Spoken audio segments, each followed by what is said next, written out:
कि जो मणिपुर में 60,000 लोग आज बेघर हुए हैं, क्या इस बजट में उनका घर बनाने की आपके पास कोई योजना नहीं होनी चाहिए? आज जो मणिपुर के अंदर लोगों के घर जलाए गए हैं, क्या उनका घर बनाने की योजना आपके पास नहीं होनी चाहिए? आपने बजट में कोई प्रावधान उनके लिए नहीं रखा, आपने कोई चिंता मणिपुर के लोगों के लिए नहीं की। दो समुदायों के बीच में अगर झगड़ा हो रहा था तो राज्य के मुख्यमंत्री को, देश के प्रधानमंत्री को उनके बीच सामंजस्य पैदा हो, उनके बीच एकता भाईचारा पैदा हो, इसलिए उस राज्य में शांति की स्थापना के लिए काम करना था, लेकिन आपने वो काम नहीं किया। 2 साल तक सारा विपक्ष चिल्लाता रहा, मणिपुर के मुख्यमंत्री को हटाओ, मणिपुर के मुख्यमंत्री को हटाओ, लेकिन आपने मणिपुर के मुख्यमंत्री को नहीं हटाया। आप राष्ट्रपति शासन तब लगा रहे हैं जब वो ऑडियो बाहर आता है, जब उस ऑडियो का संज्ञान लिया जाता है, जब ये चर्चा होने लगती है कि अगर इस ऑडियो की असलियत खुल गई तो न सिर्फ राज्य सरकार के मुख्यमंत्री की बल्कि केंद्र के बड़े बड़े नेताओं की भी कलई देश के सामने खुल जाएगी। इसलिए मान्यवर, मैं आपके माध्यम से इतना ही इस सरकार से कहना चाहता हूं कि आप कृपा करके इस देश का माहौल खराब करने की कोशिश मत कीजिए। मणिपुर की चिंता कीजिए, मणिपुर में कैसे लोकतंत्र की बहाली हो इस बात की चिंता कीजिए। आपने राष्ट्रपति शासन लगा दिया, ये बहुत दुर्भाग्यपूर्ण है मान्यवर कि मणिपुर का बजट पार्लियामेंट में चर्चा हो रही है, मणिपुर का बजट मणिपुर की विधानसभा में चर्चा होती, मणिपुर के बजट के बारे में योजनाएं मणिपुर की विधानसभा में चर्चा की जाती, लेकिन यह दुर्भाग्यपूर्ण है कि मणिपुर का बजट देश की संसद में हम सब लोगों को चर्चा करनी पड़ रही है। वहां लोकतंत्र की स्थापना के लिए पहल कीजिए, वहां शांति की बहाली के लिए पहल कीजिए, क्योंकि लोकतंत्र अगर खत्म होता है, लोकतंत्र का अगर गला घोटा जाता है मान्यवर, तो तानाशाही आती है, और तानाशाही किसी भी दृष्टि से किसी भी देश के लिए अच्छी नहीं है।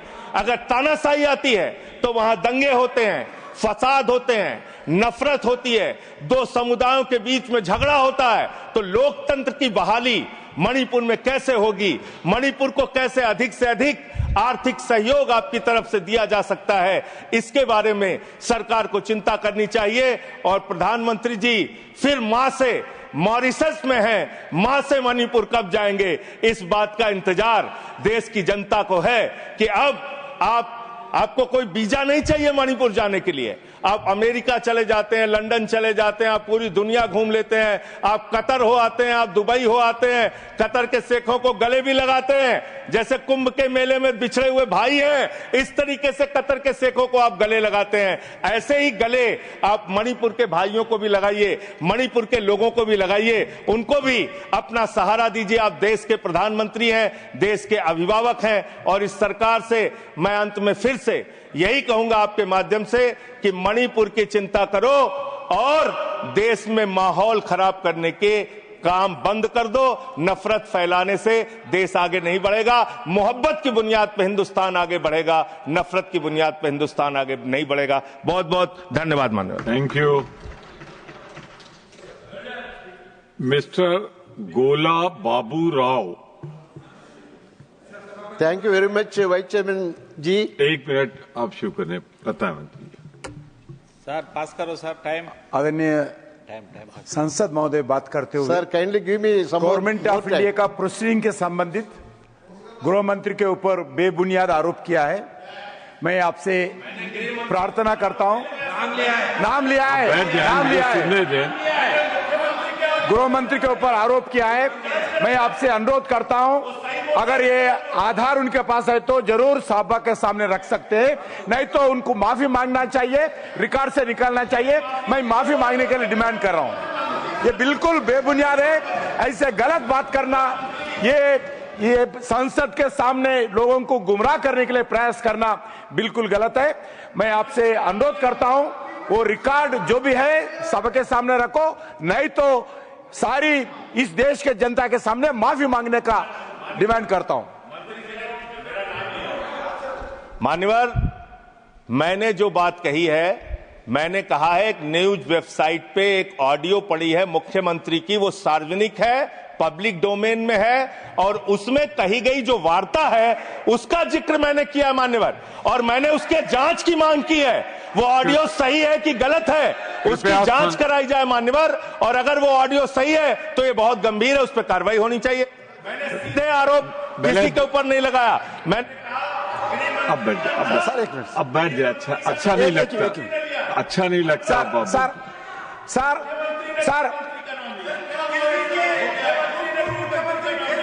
मैं आग्रह करूंगा माननीय मंत्री जी अपना स्थान ग्रहण करें। माननीय मंत्री जी स्थान ग्रहण करें। मिस्टर संजय सिंह, आप अपना स्थान ग्रहण करें। आपको जो कहना था कह। आप अगर संदर्भ लें माननीय मंत्री जी, तो मैंने यहां से निर्देश दिया है कि ऑथेंटिकेट करें, और अगर नहीं करेंगे तो नियम स्पष्ट है, उस पर कार्रवाई होगी। तो मैं आपसे एक ही आग्रह करूंगा कि चूंकि ये निर्देश जा चुका है, आपने पुनः कहा है, तो मैं वही निर्देश पुनः दोहराता हूं। मिस्टर गोला, यू कैन कंटिन्यू। आपका टाइम अब स्टार्ट होगा। You continue. Thank you very much, Vice Chairman ji. It is a very good opportunity for me to speak on the appropriation bill today. In fact, appropriation bill means the division of funds accrued from different sources to central government will be divided into states and the center, and the government will be empowered to draw at any time from the consolidated fund of India. As far as my knowledge is concerned, the appropriation bill is very, very important to allocate the funds as per priority of the government. Now, as seen from the allocations of different departments, I straight away want to ask the finance minister, really it is unfortunate to allot only 2% of total funds to the 80% of the population in India. The allocation to Social Justice Ministry includes scheduled caste welfare, OBC welfare, minority welfare, women welfare, disabled welfare, and senior citizens welfare. I want to at least see this August House, the allocations made to these all sections.